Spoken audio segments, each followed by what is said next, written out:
Hello, it's Psychocore, unmistakable indicators that your energy field is extraordinarily unique. Let us delve into something profoundly unsettling. Picture this. Throughout your entire existence, you have unknowingly carried something within you that functions like a burden. This is not mysticism or supernatural forces at work.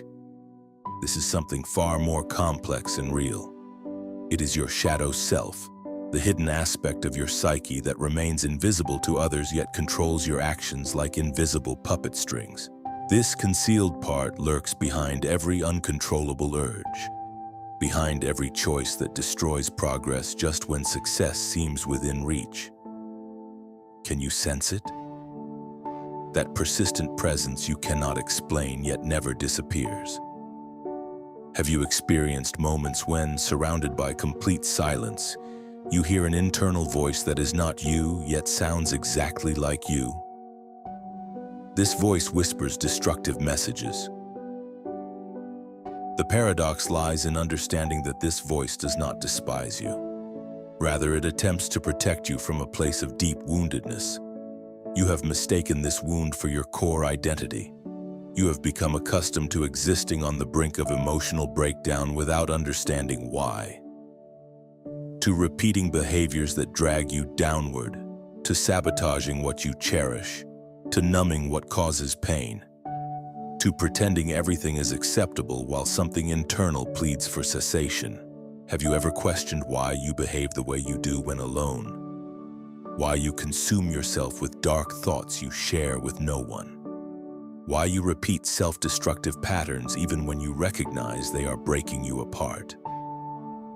This is not about lacking strength or exhibiting weakness. This represents a coded message, a signal you have ignored for so long that it had to scream because your soul can no longer maintain itself with temporary fixes. Now I will reveal something you may not be prepared to hear. If you feel like you do not belong anywhere, that everything affects you too intensely, that you live on a constant emotional roller coaster, it is because your aura is not ordinary. It is exceptionally rare and intensely powerful. This creates problems not for you, but for others around you. People like you cannot go unnoticed. They sense your presence before seeing you. Your very existence makes others uncomfortable and stirs them from their complacency. Because you carry something ancient and dense, a truth that others have suppressed so thoroughly they no longer remember its existence. Here lies the real mystery. That energy, that sensitivity, that intensity are not system malfunctions. They are internal warning signals, indicators that something essential in your life has been desperately seeking attention. Instead of listening, you have medicated these signals with distractions. You have created routines to avoid thinking deeply. You have filled your life with noise to avoid hearing the brutal whisper of your subconscious mind. But it persists because it is not something you can eliminate. It is something you must integrate. The more you deny it, the more it transforms into compulsions, addictions, toxic relationships, chronic anxiety, and behaviors you do not understand. These behaviors represent your shadow attempting to save you. The darkest aspect of this situation is that no one taught you to perceive your pain as a message. They taught you to suppress it, to feel ashamed of it, to mask it with productivity, to silence it with empty positive phrases. But here you are, and your shadow has not disappeared. In fact, it stands right behind you now, watching and waiting not to destroy you, but for you to finally pay attention. This content is not for those who live unconsciously. It is for those who, like you, have begun to suspect that what breaks them also guides them. We will not discuss easy solutions or cheap motivation. We will dive into what no one dares to examine. Your cycles, your impulses, your fears, your need to please, your emptiness, your anger. We will decipher the hidden language of your internal chaos because your chaos is not random. Your chaos is logical, ancient, and brilliant. Your pain is not the enemy, it is the compass. Do you dare to look at what you have always avoided? Because once you see it, you will not be able to unsee it. Then you will have to choose. Will you continue running from yourself? Or will you turn on the flashlight and go down to the basement where you hid everything you truly are? Only there, among the rubble of what you denied, your true power awaits you. Let us discuss something almost nobody addresses: how uncomfortable it is to possess genuine consciousness. I'm not referring to moral conscience or knowing right from wrong. I am talking about that raw, relentless awareness that forces you to truly see yourself, the one that makes you question everything, even when others seem to float on the surface without worrying about anything.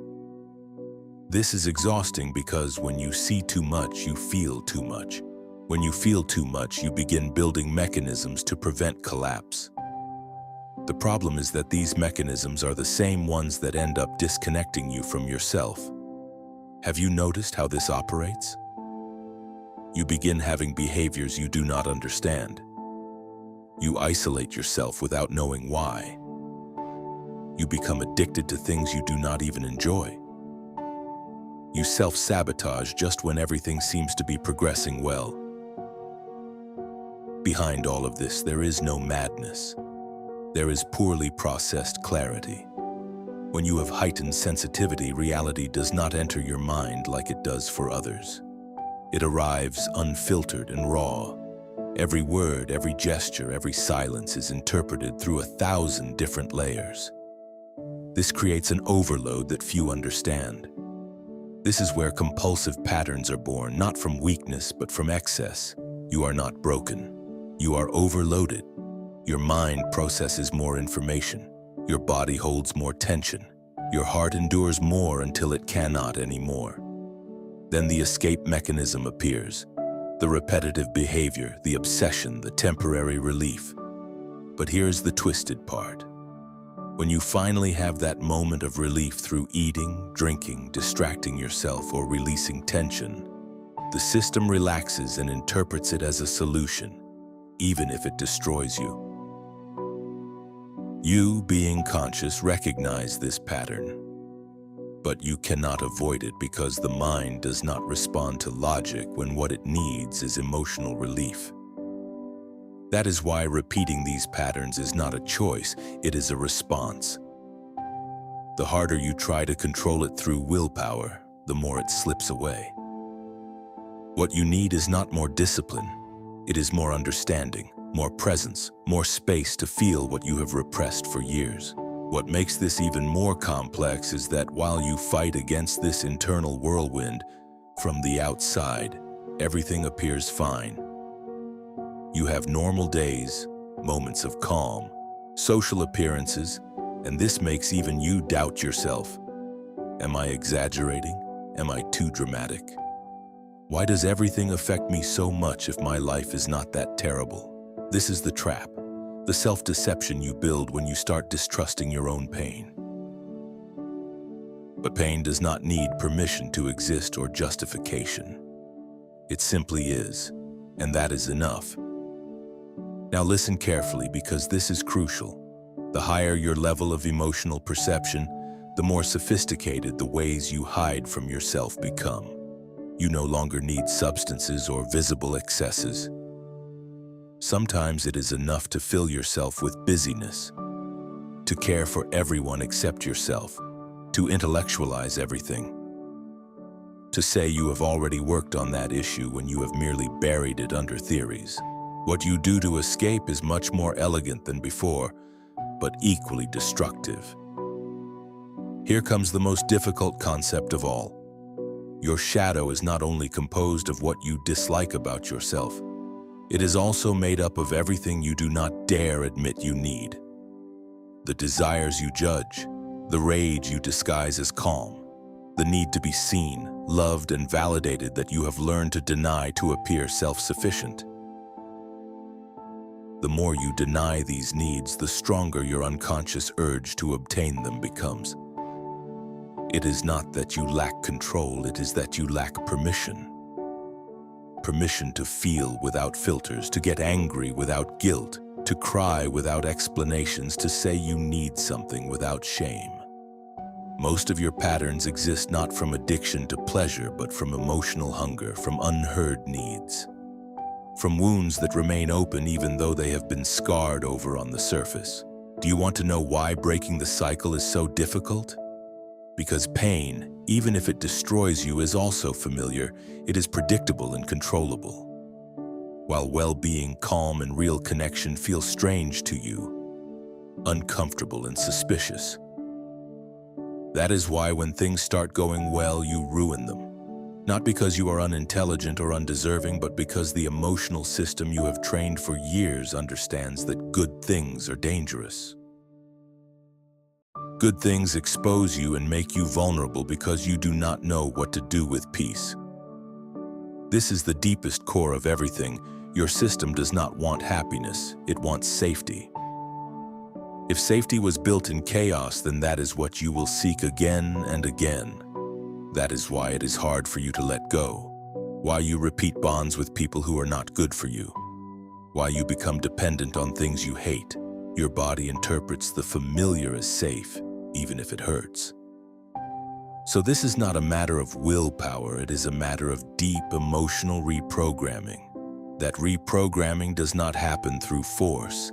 It happens when you start honestly looking at everything you have avoided, when you start building internal spaces where you can feel without hiding. When you stop trying to prove something and start asking what part of you needs recognition. Your sensitivity, your intensity, your capacity to feel the world deeply are not system errors. They are the consequence of a mind that had to learn to survive in an unkind environment. Now that same system is asking you for something else. Not to survive anymore, but to heal, to integrate, to return to yourself without masks, without filters, without excuses, with all the rawness, rage, tenderness, and chaos that implies. In the end, the only truly revolutionary thing is daring to be yourself without anesthesia. That is the hardest task, but also the only one that can truly free you. Just when you start to understand that the key is not eliminating your impulses, but understanding them. Another truth appears that completely unsettles you. You are not only fighting your current emotions, you are also carrying emotions that are not yours. These are invisible emotional inheritances, burdens that did not start with you but that end up with you if you decide to do the work. Many of the emotions that overwhelm you were not born in your story, but in that of your parents, your grandparents, your ancestral roots. The worst part is that all of this is stored not in your head, but in your body.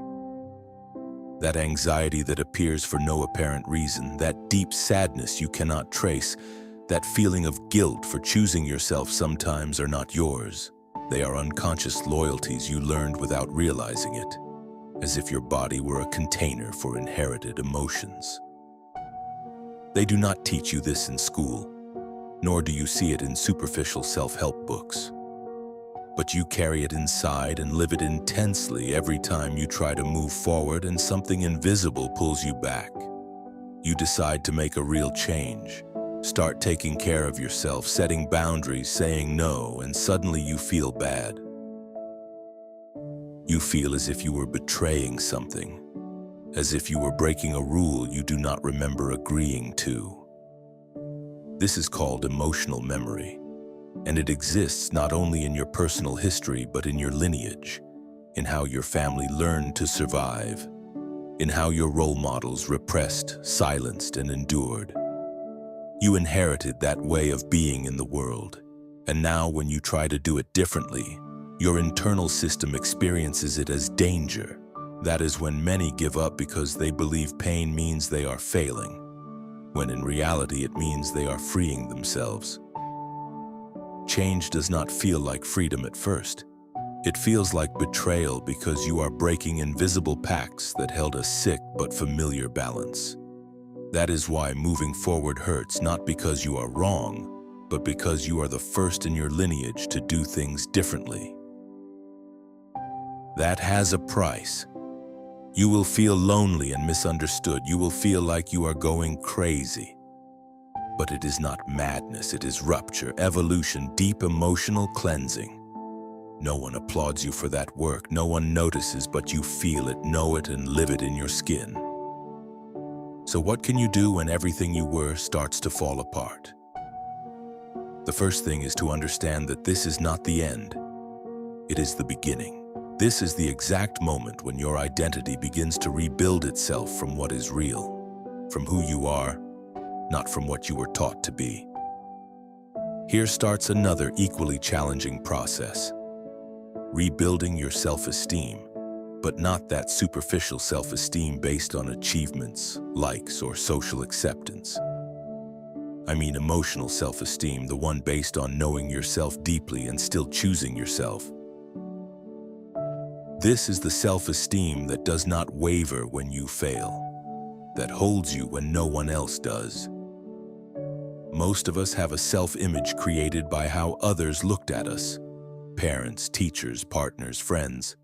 Over time, that image becomes a cage because we start living to maintain it, not out of self-love, but out of fear of rejection.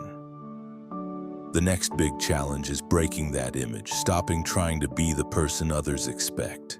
You must start being the person you really need. It is not easy because that image is often tied to your sense of worth. If you learn that you only matter when you care for others, when you stay silent, when you do not bother anyone, when you perform perfectly, then every time you prioritize yourself, you will feel guilty. But that guilt is an illusion. You owe nothing to anyone for being yourself.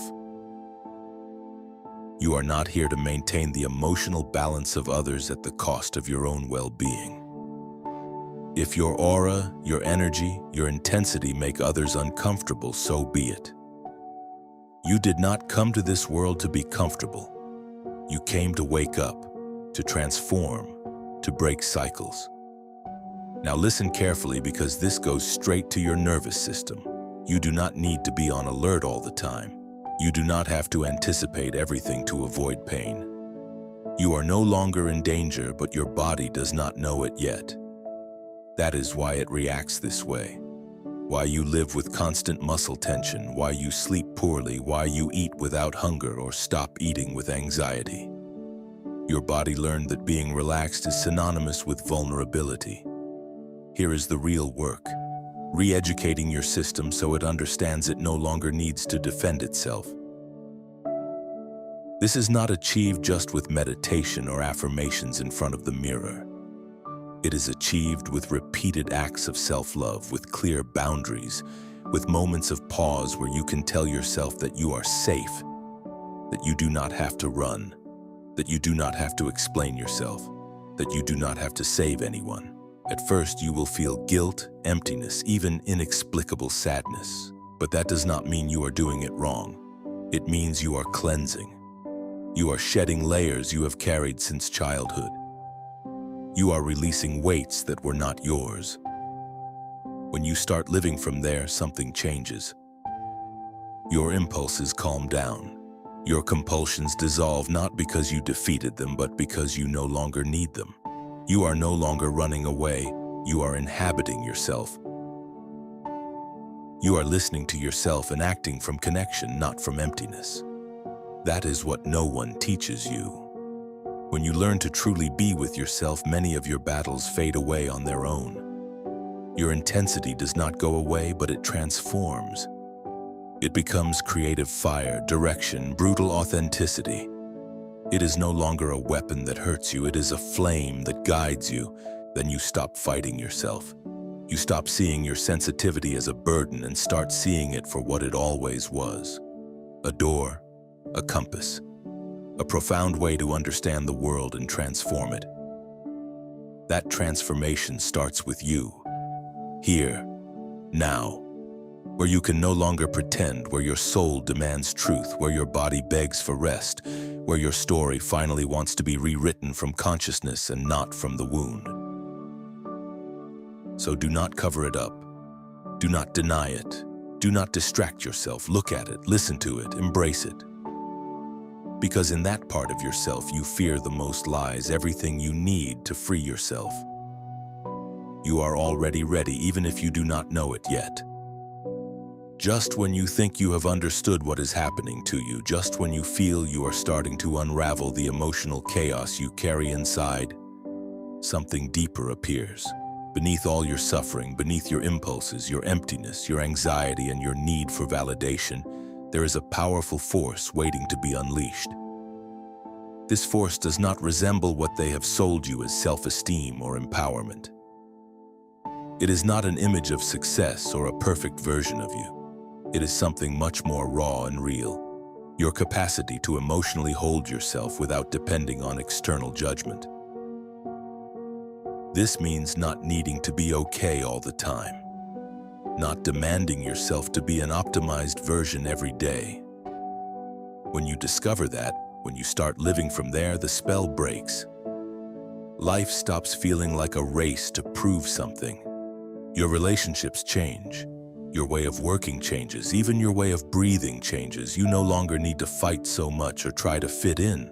You start creating spaces where you can simply exist, and that in this world is a revolution.